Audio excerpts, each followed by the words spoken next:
Ladies and gentlemen, good evening. Let's talk about the daily grind of traveling to work. It's something we all deal with, but nobody enjoys. It's like a daily endurance test designed to test our patience and sanity. First, waking up.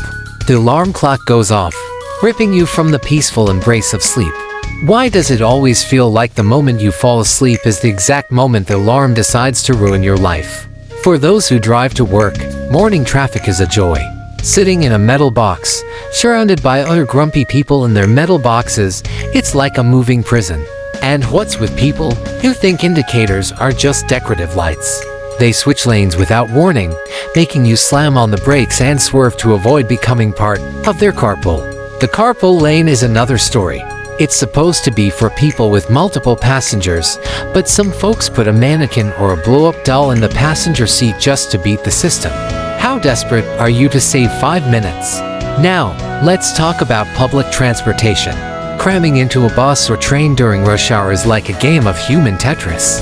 People packed in so tight, you're practically breathing in each other's carbon dioxide. And there's always that one person eating a tuna sandwich right next to you. Come on, dude. We're all suffering here. Don't make it worse.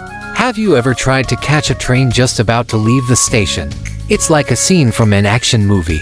You see the doors closing and suddenly you're sprinting like you're running from a zombie apocalypse. You make it just in time, but now you're sweating and out of breath, clinging to a pole like it's a lifeline.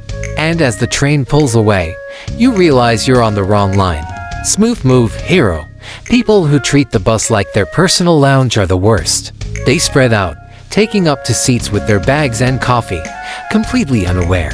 Meanwhile, you're standing, gripping a pole for dear life as the driver takes every turn like it's a NASCAR race. It's like being in a blender set to puree. For those who bike to work, you've got the thrill of dodging car doors, pedestrians stepping into the bike lane, and the constant fear of rain.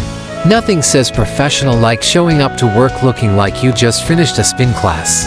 Finding a parking spot is like finding a unicorn. You circle the block with desperation. When you finally find one, it's either too small, too far, or next to a car that looks like it's been through a demolition derby. But no matter how we get to work, we do it.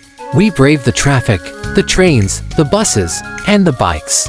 We endure the smells, the delays, and the questionable food choices of our fellow commuters. And we do it all with a sense of humor because if we didn't laugh, we'd probably cry. Thank you, everyone. Enjoy the rest of your evening, and may your commute tomorrow be swift and painless.